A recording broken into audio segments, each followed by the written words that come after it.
Ok, on va parler aujourd'hui du déterminant.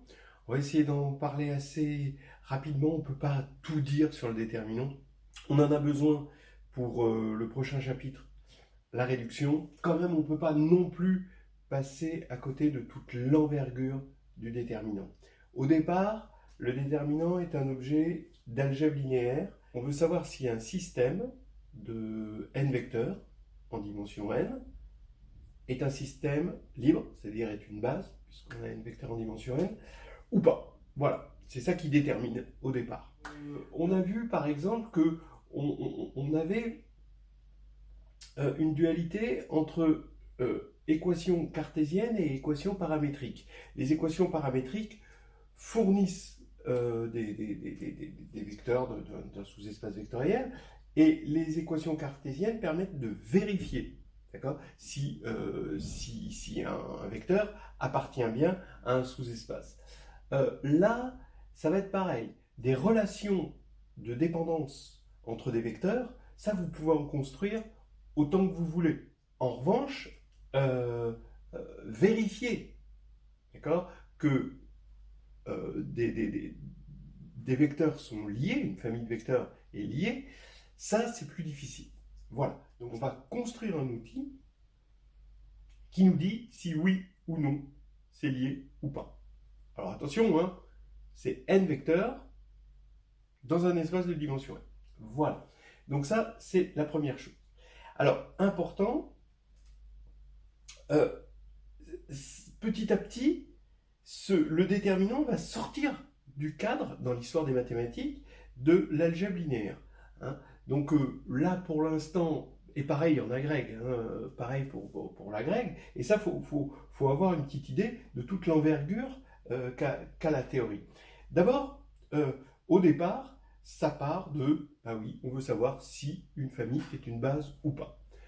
Deuxièmement, du coup, comme corollaire, on veut savoir si on a un automorphisme ou pas. Ça revient à peu près au même quand on a une application linéaire.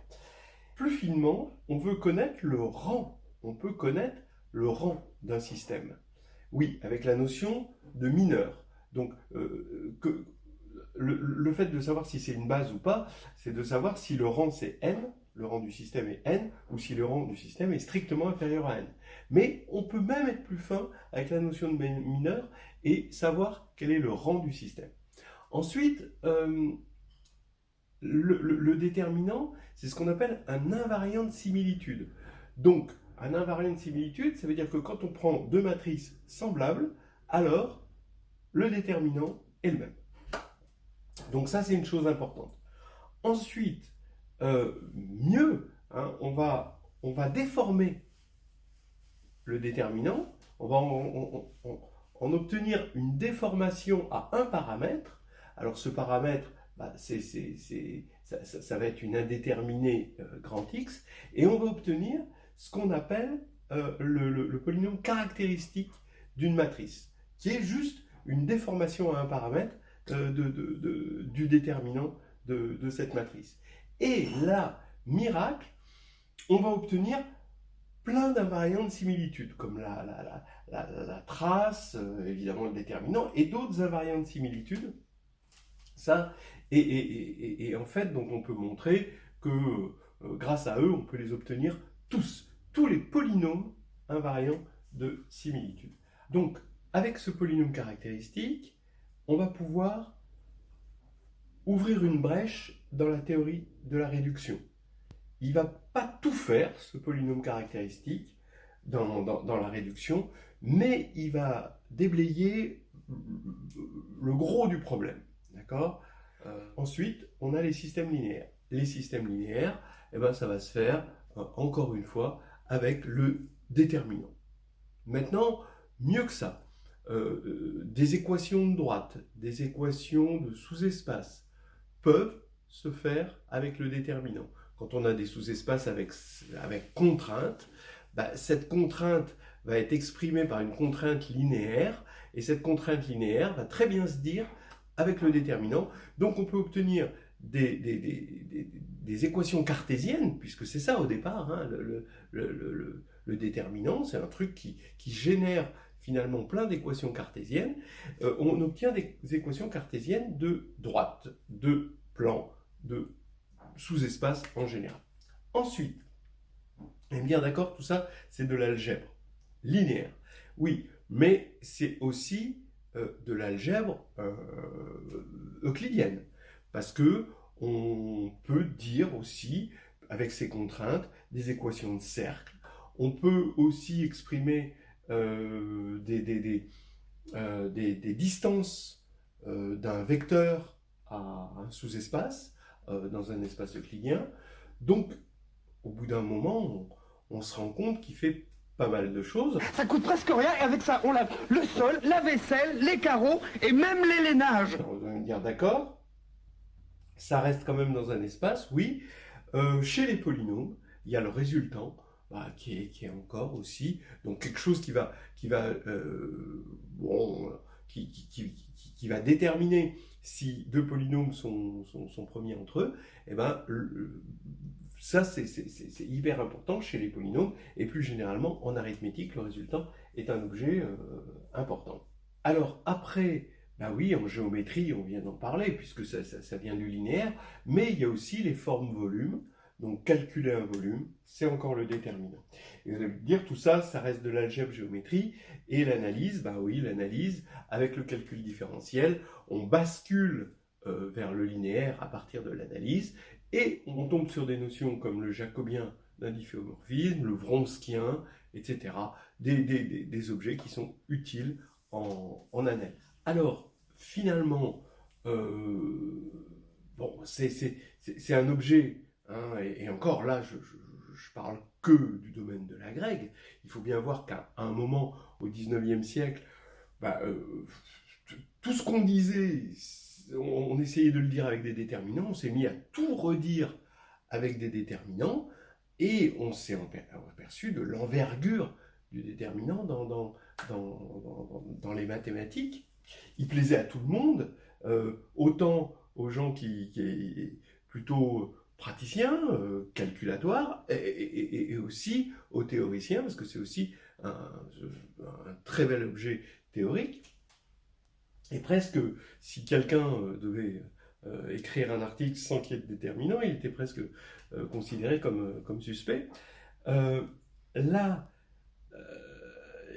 on va peut-être en parler de ses défauts, c'est sa formule, hein, que vous allez voir ici. Sa formule n'est pas très pratique. C'est dommage qu'il n'ait pas pensé à le faire plus petit. Sa formule, son expression en tant que polynôme à n2 indéterminé, évidemment, est une expression un peu lourde. Et ici, vous voyez que c'est pas pratique. On a factoriel n termes dans cette histoire. Alors, on est capable de détourner ça. D'abord, grâce, et ça va être important, il faudra suivre cette chose-là, grâce à l'unicité ici. Souvent, l'unicité, hein, l'unicité n'est pas assez comprise par souvent les candidats et les étudiants. L'unicité permet de simplifier un calcul. Vous voulez montrer que tac est égal à tac, et ça vous donne un calcul énorme, alors que vous dites tac vérifie la propriété, et tac et toc, tiens, tic et toc, vérifie aussi la propriété, et il y a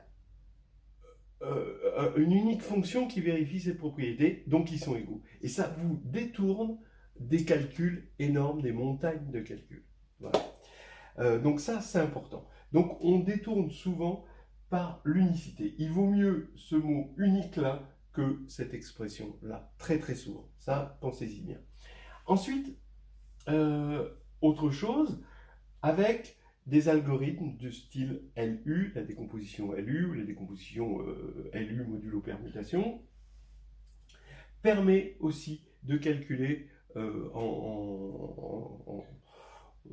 assez rapidement, de façon le plus rapide possible, un déterminant. Cette expression n'est pas qu'une expression pratique. D'ailleurs, elle n'est pas pratique. Mais elle permet quand même de voir qu'il s'agit d'un polynôme. Donc, elle a une nature, cette expression a une nature, le déterminant d'après cette expression a une nature algébrique, d'accord, qui va être très importante, par exemple, au moment des valeurs propres, et aussi une importance dans le comportement topologique du rang, puisqu'on a vu que les mineurs permettaient de comprendre, de déterminer le rang. Voilà un petit peu ce que j'ai à dire sur le déterminant dans son envergure à la grecque. Et maintenant, on va attaquer un petit peu la théorie de plus près. Voilà, allez, on va enfin attaquer vraiment ce qu'est le déterminant. Alors, les prérequis. Il y a un prérequis quand même vraiment important. Je supposerais que vous savez ce que c'est que le groupe Sn, donc le groupe des permutations d'un ensemble à n éléments. Donc, où on se ramène au cas où cet ensemble, c'est l'ensemble des éléments de 1 à n, des entiers de 1 à n. Alors, donc, vous avez ce qu'on appelle la signature, d'accord, qui est d'abord une application de Sn dans 1-1, qui est définie par epsilon de sigma, c'est moins 1 puissance le nombre d'inversions de sigma. Nombre d'inversions, c'est à chaque fois qu'on a i et j dans un n, avec i strictement inférieur à j, et pourtant sigma de i est passé strictement supérieur à sigma de j. Voilà. Et on prend moins 1 puissance le nombre d'inversions, et ça nous fait un nombre là. Et ici c'est important parce qu'epsilon c'est un morphisme, c'est-à-dire que ici c'est un groupe pour la loi rond, hein, puisque quand on compose deux bijections, ben, ça reste une bijection, et l'inverse d'une bijection existe et est une bijection. Et epsilon de sigma rond tau, ben, c'est epsilon de sigma fois epsilon de tau, parce qu'il faut bien voir que ça c'est aussi un groupe, mais pour la multiplication. Voilà, donc ça c'est cette signature que je supposerai comme prérequis. Alors maintenant, le théorème, il dit qu'il existe une unique application, delta, qui va des matrices, alors sur un corps K, hein, de taille carré de taille n, de mn de K donc dans K, tel que à A associe delta de A. Quand on écrit delta avec n colonnes, donc des colonnes à n lignes évidemment, on va l'écrire ici comme ceci, hein, c'est le déterminant de C1, etc. Cn, ça c'est juste de l'écriture. Et donc l'unicité est assurée si on vérifie les propriétés linéaires en chaque colonne de A. D'accord ? Alors linéaire dans chaque colonne de A, c'est-à-dire si à la ième colonne, j'écris lambda ci plus lambda prime ci prime, d'accord? Alors, ce sera égal à lambda, où je mets ci, plus lambda prime, et je mets c prime. Les autres colonnes, elles, n'ont pas changé, d'accord? À part la ième colonne. Donc ça, c'est la linéarité. Donc on peut dire que c'est en quelque sorte n linéaire, hein, parce que c'est linéaire pour chaque i, de i allant de 1 à n. Ensuite, alterner. Alterner, ça veut dire que si on a deux colonnes qui sont égales, deux vecteurs colonnes, pour deux colonnes différentes évidemment, donc i différent de j, mais avec ci égale cj, alors delta de a égale 0. Donc 1 et 2, c'est ça qui va assurer ce côté je repère les combinaisons linéaires. D'accord ? Voilà. Hein, parce que là, il y a de la linéarité et ça s'annule dès qu'on voit qu'il y a de la ressemblance. D'accord ? Et donc, c'est exactement ça. Alors maintenant, il ne faut pas que delta soit nul, sinon ce serait ballot. Alors, on va dire que delta de in est non nul et on normalise ça avec 1.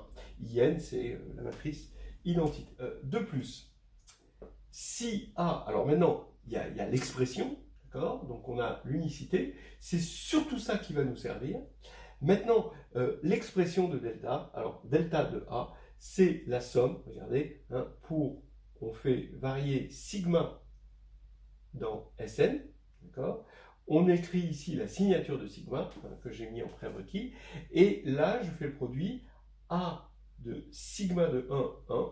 Donc ça veut dire que ça, c'est sur la première colonne, et on va choisir, pour le sigma donné, qui est une bijection, la ligne sigma de 1, qu'on va multiplier par A sigma de 2, 2, etc., jusqu'à A sigma de n, n. Voilà.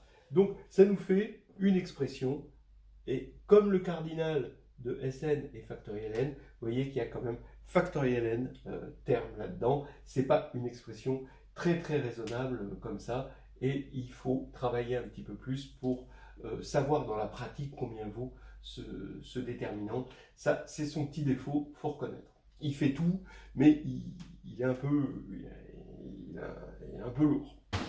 Mini-mire, mini-prix, mais il fait le maximum.